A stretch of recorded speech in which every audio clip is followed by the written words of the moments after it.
independent variable. Trap good, I was serving up the whole way. Hey, where the gold at, baby? Where the coals at, baby? Hey, where the dough at, baby? In the bank, you know I ain't tryna blow that, baby. Hey, we gon' say that money.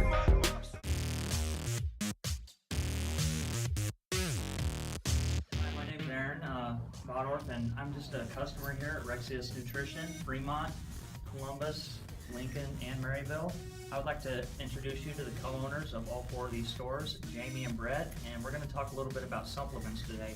We're going to talk about pre-workouts and the ones with the pump agent and the high stimulants. So I'll let Brett go ahead and All right, I appreciate it. Thank you, Aaron. This guy's a beast, by the way. If you're not checking out his YouTube channel, you need to check it out. So, Jamie and I are going to talk a little bit about pre-workouts, kind of some misconceptions, and I guess what pre-workouts are all about. So, there are some pre-workouts that are just primarily for energy. There are some pre-workouts that actually have no energy, that are just for vascularity and pump, and there are some that are in between. So, I'm going to show you a couple of my favorites. And I think, honestly, most people, when they first start getting into working out, it's not like on a curve. So when people first start getting into working out, they actually just want a little bit of stimulant. They want to feel that little bit of energy. And then when people, really get into working out, they want that crazy energy feeling, such as like a psychotic. And then eventually people figure out, the benefits actually come from the vasodilators, from the pump. So then people like myself, I honestly don't even use energy-based pre-workouts very much, to be honest with you, anymore. I just strictly go more towards the pump based matrices. So, Jamie, why don't you go ahead and tell them what your favorite pre-workouts are? Yeah, so honestly, one of my favorites for years was the Hide here by Pro Subs. A little bit as far as pump agents. The main ingredients for pump agents in the market today, the main one would be citrulline malate. That's a really big time pump agent. It's going to dilate your blood vessels, get you really full feelings in your muscles throughout your workouts. Hide doesn't have a ton of that, but it is very high on the stimulant side. It's one that's going to make you feel really tingly.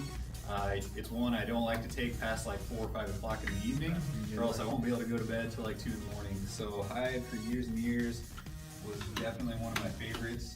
Anymore, I've been trending much like Brett. I mean, that really is the life cycle. There's still those people that are 10 years into lifting and they're still taking the psychotics, the really high stim pre-workouts. But one really nice one anymore is this Nitrox right here by Project AD. It's a UK based company. It's going to be based off of citrulline malate as well, 6 grams in there, so it's a clinically dosed one. And then also 5 grams of an ingredient called Hydromax. That one's actually going to force water in your muscles. Some people know it as glycerol. So that's a really effective ingredient. There's 0 stimulants on this one right here. So a little bit, I guess feedback on that as well. Especially if you're hydrated and anything from like 50 grams to 75 grams of carbs, pre-workout as well. And like I said, if you have like a gallon of water in your system throughout the day and then you take this, it's just the pumps and the fullness of the muscle is just almost unbearable in a good way. Yeah. So I'll show you kind of my favorite go-to if I'm doing an energy-based one. Do something more like a Total War. Again, some of those ones like Hide, Psychotic, Cracked Out, honestly they're a little bit too strong for me. 5150 is another one. They're honestly a little bit too strong for me. Something like a Total War would be my kind of go-to if I'm doing stimulants. About 250 milligrams of caffeine in here. Again, there's 6 grams of citrulline in here as well for that vascularity and pump, but there's a lot of beta-alanine. A lot of people want that skin crawl, so it's a really good energy. Again, not quite like Hide, but it's a really strong energy without kind of the heart race. So, I just don't like getting done with my sets and then kind of being winded. But again, some people absolutely want that crazy energy, and if you want that crazy energy, like I said, I'll show you kind of our go-to for that as well. If somebody wants that crazy energy, then again, it's just psychotic. There's really not much in here for vascularity and pump. Again, it's just ridiculous energy. It's kind of like Jamie was saying, if I take it past, like 6 o'clock or even 5 o'clock, I'm not sleeping at night. So something like this honestly would stack very well with like a Nitrox. These would go very well together because this is only a pump agent. This is an energy agent, so they would go very well together. Then if you really wanted to start getting into like what the ultimate pre-workout stacks, that's where you could look at stacking it even with like a carb powder. So carbs are going to fill up your glycogen storages, and that's actually what gets used as energy. So the fullness of the muscle is going to be outrageous. So take 50 grams of carbs, and this one has like electrolytes in there as well for endurance. And then just getting really crazy, I'll go into it real fast. Something like a Matador. So this is a nutrient partitioning agent. Something like basically the way insulin works is it helps shuttle carbohydrates into your glycogen storages at an extreme rate. So something like a Matador stacked on top of your carbs is just gonna make that utilize those carbs so much more efficiently, and just the fullness of the muscle and the pump is outrageous. So kind of the ultimate pre-workout stack, if you're gonna do it, would be like a Matador, a carb powder, a nitrox, and a high. That, you know, would probably be the greatest workout of your life. If it's not, just tell me about it. I'd like to know why. No, but seriously, I think that would be a very, very good workout. So, Brett, I'm glad you said that right now, because really, that's kind of like the stack that I'm doing, and I do get all my products from Rexius. Right now, I'm mixing nitrox, hide, and the Insane Focus. Also, I do a test booster and the Epigrow, and I am getting all the best maxes of my life. I couldn't hit over 200 a month ago. Now today I'm already hitting 250. And that's with my supplement and my working out. So if you really want that good stack, then these guys really know what they're talking about. all right, back at it again. Rexi's crew and Mr. Aaron over here. Talk a little bit about intra workouts and branched chain amino acids and the importance of branched chain amino acids. So, yep.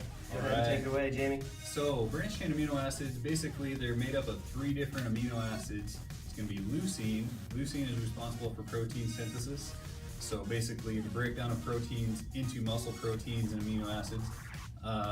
Then valine and isoleucine, those are really good for fatigue.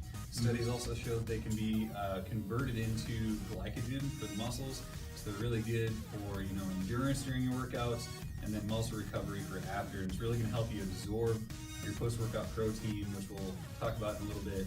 So, yep, I am actually very, very big on branched chain amino acids. To be honest with you, when I first got into the supplement industry, I was the guy that used to say, you know, you don't even necessarily need to take branched chain amino acids. I said you can get them plenty enough for your food. And then I actually started using them, and I came to the realization, I'm like, oh, this is why you use them, because you're not near as sore.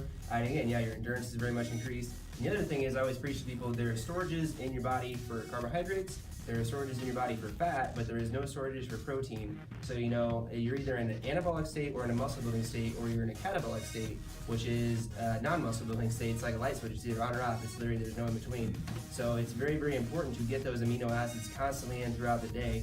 Again, you know, that's why they always preach to eat protein every 2 to 3 hours. Like, you can kind of skip your carbs, you can, you know, do whatever you want with your carbs and your fats, but your protein and your aminos, you have to be constantly getting that in. Otherwise, your body, especially, you know, if you're working out like you should be, your body will actually start tearing down muscle tissue back into amino acids to feed other parts of the body.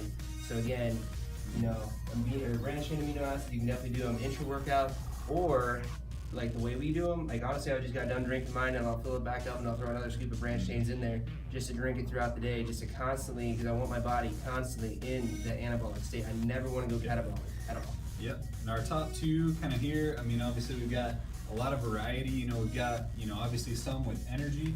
Like Aaron's holding over here, the amino energy, it's been around for a lot of years. It was actually the first thing I used as a pre-workout. It's got an amino acid profile and as well as a caffeine profile. Kind of our more kind of dedicated post-workouts ones would be this All Day You May, and then this big pink one behind me, this Amino Tar, again by Project AD, some really high quality supplements there as well. That one actually is going to have, you know, more essential amino acids in it as well, and essential amino acid studies are showing that that's the one that's even more suited for recovering muscle and making you feel less sore. So this one right here, All Day You May, quick shout out on this one, Southern Sweet Tea flavor, and you put it in this jug right here. You actually have to. Yeah. Amazing flavor. It tastes like if you were to go to like a, you know, a restaurant and get like actual sweet tea. It's amazing. So. Yep. I would say in the Project 80 ones, these ones, because honestly, these guys, the flavors are amazing. They're both honestly really good flavors. I'd say like the lemon lime literally tastes like lemon lime Gatorade to me. They're a little bit sweeter flavors. These guys aren't quite as sweet, but these guys again have almost 14 grams of amino acids. So we talked about pre-workout, we talked about intra-workout during, now we're going to talk about post. Now the big thing that we want to highlight here is called an anabolic window. So in your post-workout, that first 30 to 45, maybe an hour after your workout is what's called an anabolic window. That's when your body is most receptive to nutrients. And if you don't get the proper nutrition in that window, then the muscle that you just tore down isn't going to get repaired and grow. It's not going to repair properly. So nutrition right here with protein and even carbohydrates, depending on your goals, and amino acids as well is going to be huge in terms of optimizing that anabolic window. So I'll take it a little bit. Yeah, honestly, like he was saying, it's not only just protein, but I think carbs are essential. I mean, even if you are looking to lean up, I think carbs pre and post workout are still essential, and maybe kind of minimizing throughout the day. So looking at a post workout, there's a couple different options. Something like an iso surge, I would recommend a very fast acting protein. We have like the meal replacers too, but these are going to be primarily isolate and a hydrolyzed protein. So those are the two most fast absorbing types of protein. It'll be digested within your system probably within at least 40 minutes after you take it. So again, these are very, very pure. Or like an isoflex. Again, these are going to be another isolate that's actually 90% pure. The other thing about these ones, the lactose is all out of it too. So even somebody that might be lactose intolerant, I can't make guarantees for sure. However, based on multiple feedback from a lot of people that are lactose intolerant, they're actually able to take the isoflex because again, most of all the lactose is actually out of it. So for most people, I would say, if you want the isolate, you can definitely do that. For me personally, I don't take isolates that much because I'm definitely not lactose intolerant. I actually drink quite a bit of milk on a regular basis. I'll actually do an all-whey, such as this one. This is actually a whey concentrate whey isolate blend, so it's just not quite as far broken down, and it's a little bit cheaper per serving as well. So again, this will get absorbed very, very quickly in your system. It's just not quite as far broken down as like an isolate, so like an all-whey, or such something like a lean whey. Got your cereal flavors. I love cereal, so I'm all over that, and I'm a little kid, so anyways. I would say those are kind of your post-workouts, or I got to show you one more thing potentially. Something like an aftershock. This would actually be a very, very good product to take too, because it's going to have your whey isolate protein in there. It's going to have your branched chain amino acids. It's going to have liver support in there as well, and it's actually got some carbohydrates for that essential growth. So other tips, Jamie's going to share something with here in a second, but you could always mix, like an all-whey, an iso surge with a carb powder. That would be a very good thing, or just something like oatmeal as well, and you just mix it right in and blend it right out. So, what do you got, Jamie? Yeah, and then another thing, just to kind of piggyback on that a little bit, with the carbohydrates post-workout, sometimes like straight sugar, like a glucose or a dextrose is a really good post-workout. My first exposure to that was actually, I went and lifted with a buddy, and he came out to his pickup afterwards, and he had a huge bag of gummy bears, and he just popped a handful of them. And what that's going to do is actually spike your insulin levels. And when your insulin levels go up, that's when your body can absorb protein at a really rapid rate. And, for our hard gainers, this would definitely do the task. Mutant mass, we've got obviously a variety of mass gainers on the market. This one right here, the best value, big bag, and plus I looking like a badass walking around with a 15-pound bag. Yeah. So with the hard gainers, they're trying to put on a ton of size, and maybe they don't put it on as easy. Mass gainers are a great way to supplement some extra carbohydrates and protein in your diet. So